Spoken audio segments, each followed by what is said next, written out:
जय सिया राम मित्रों। आज हम बात करेंगे वास्तु और उससे संबंधित दायित्व। जिस तरह से ग्रंथों के वेद पुराण और शास्त्रों के मुताबिक ऋण का उऋण होना एक दायित्व बोला गया है, एक ड्यूटी बोला गया है, वैसे ही जमीन का, भवन का, तो चाहे घर हो, चाहे फैक्ट्री हो, चाहे दुकान हो, चाहे शोरूम हो, चाहे गोडाउन हो, उनका सबका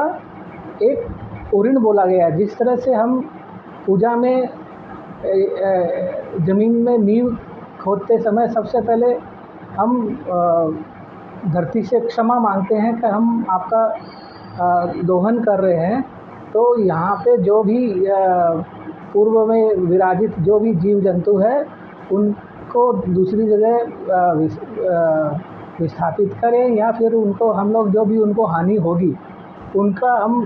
क्षमा याचना करते हैं। वैसे ही एक व्यवहारिक रूप में ज़मीन पे जो भी हम क्रियान्वयन करते हैं, चाहे वो कंस्ट्रक्शन के रूप में हो, चाहे वो खेती के रूप में हो, चाहे रूपांतरण के रूप में हो, जैसे हम किसी चीज़ का रूप बदलते हैं, तो एक हो गया क्षमा याचना, दूसरा हो गया उसका उऋण करना, उसका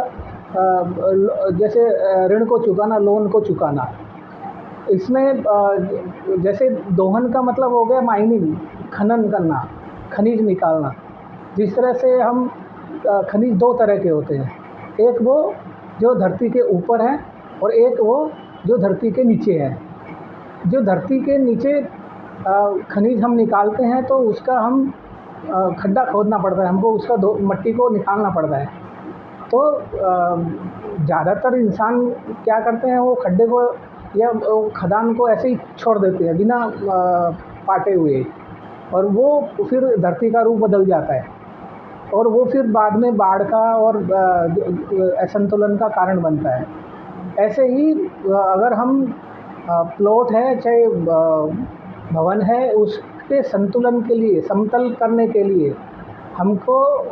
वास्तु द्वारा प्रदत्त जो भी सिद्धांत है उनके मुताबिक हमको उऋण करने का मतलब, हम ज़मीन से जो ले रहे हैं, हम धरती से जो ले रहे हैं, हम जो मकान से जो ले रहे हैं, उनका पर्यावरण संतुलन जिसको बोलते हैं, चाहे वो बाहरी पर्यावरण हो चाहे आंतरिक पर्यावरण हो धरती का, उसका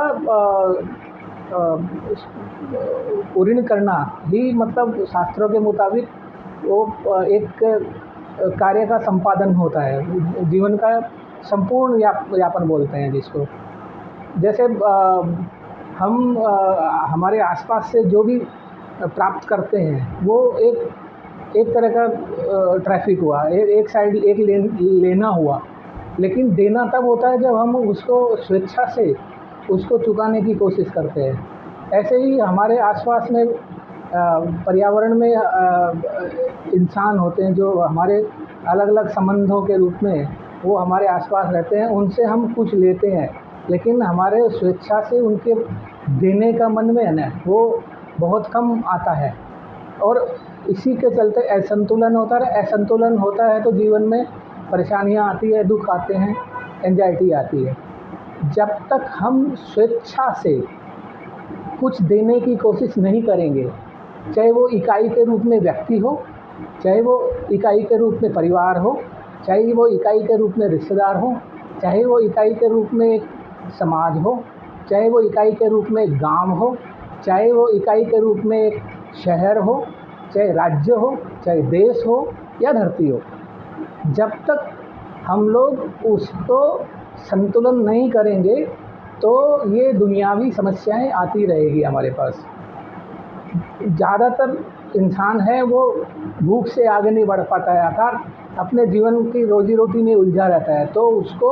उऋण होना अर्थात दायित्व निर्वहन का उसके दिमाग में भी नहीं आता है। इसी तरह अगर हम लोग एक समाज के रूप, परिवार के रूप में देखें, तो आज जितनी भी तो समस्याएं आ रही है, चाहे वो परिवार में हम लोग भाई के रूप में हो, बहन के रूप में हो, या हमारे जितने भी तरह के रिश्ते हैं, उनमें जो असंतुलन आ रहा है, जो एक कटुता आ रही है, जो क्लेश आ रहा है, वो इसलिए आ रहा है कि हम सिर्फ लेना चाहते हैं, देना कुछ नहीं चाहते। इसके चलते अब आप मान लीजिए धन के रूप में समृद्ध नहीं है तो आप सम्मान दीजिए, अगर आप सम्मान के रूप में समृद्ध नहीं है तो धन सेवा कीजिए, अक्षम की, जो अक्षम है उसकी सेवा कीजिए। और शुरुआत अपने हमेशा अपने पाँव से शुरू होती है। पाँव का मतलब हो गया आपके दो रिश्ते हुए, एक फादर्स फैमिली मतलब पितृ परिवार, और एक मातृ परिवार मतलब आपका ननिहाल। ये दो ही जो रिश्ते हैं वो हमारे जीवन में सबसे ज़्यादा प्रभावित करते हैं। तो हर एक इंसान जो अपने आप को सक्षम समझता है, जो ये समझता है कि मुझे आगे बढ़ के मेरी जिम्मेदारी निभानी है, उसको ये दो सबसे पहले अपने परिवार को संभालना पड़ेगा। एक पितृ परिवार को, जो अपना जिसको दादीहाल के दादी का घर बोलते हैं, और एक जो ननिहाल जिसको नानी का घर बोलते हैं। उसमें हमको सबसे पहले ये छाँटना पड़ेगा कि कौन है वो सहायता के लायक है, कौन किसको हमको सपोर्ट देने की ज़रूरत है। अब सब कोई ज़रूरी नहीं है धन के रूप में हम किसी को सहायता करें, हम उसको सहयोग के रूप में, सलाह के रूप में, प्रोत्साहन के रूप में हम उसका हिम्मत बना करके भी हम समाज की सेवा कर सकते हैं। तो इसका समाज सेवा का सबसे प्रथम सीढ़ी है वो परिवार शुरू होता है। उसके बाद में आता है सबसे पहले आपका पड़ोस, मतलब आपके नेबर्स। अब नेबर्स में भी एक नियम है, कहते हैं आपके घर की जितनी ऊंचाई है उसकी 3 गुना दूरी तक आप अपने पड़ोस से ज़्यादा प्रभावित रहते हैं, उसके बाद आप इतना चिंता नहीं करते हैं। तो आपके घर की ऊंचाई से 3 गुना दूरी तक जो आपके पड़ोस है, सबसे पहले आप उसको देने की कोशिश करें, लेने की कोशिश नहीं करें। चाहे वो सेवा है, सलाह है, प्रोत्साहन है, उत्साहवर्धन है, वो सब आप देने की कोशिश करें। जब देने का भाव आएगा तो समाज अपने आप सुधरेगा, जो व्यक्ति अपने आप सुधरेगा, परिवार अपने आप सुधरेगा, आपका पड़ोस अपने आप सुधरेगा। और हर एक व्यक्ति अगर एक इकाई के रूप में खुद का सुधार कर लेगा तो वास्तु में जैसे बोला गया है कि संतुलन है, वो चाहे प्लॉट का है, चाहे घर का है, चाहे इंटीरियर का है, चाहे आपके रहन सहन का है, जब तक आपका संतुलन नहीं होगा तब तक आप सुख का भोग नहीं कर सकते, तब तक आप धन का संग्रह नहीं कर सकते, तब तक आप समृद्धि का वृद्धि नहीं कर सकते, आप तब तक आप शांति का स्थापना नहीं कर सकते, तब तक आप समृद्धि, संपुष्टि, पुष्टि, इनका आप वर्धन नहीं कर सकते। आप आज के लिए इतना ही दोस्तों, बाकी फिर कभी।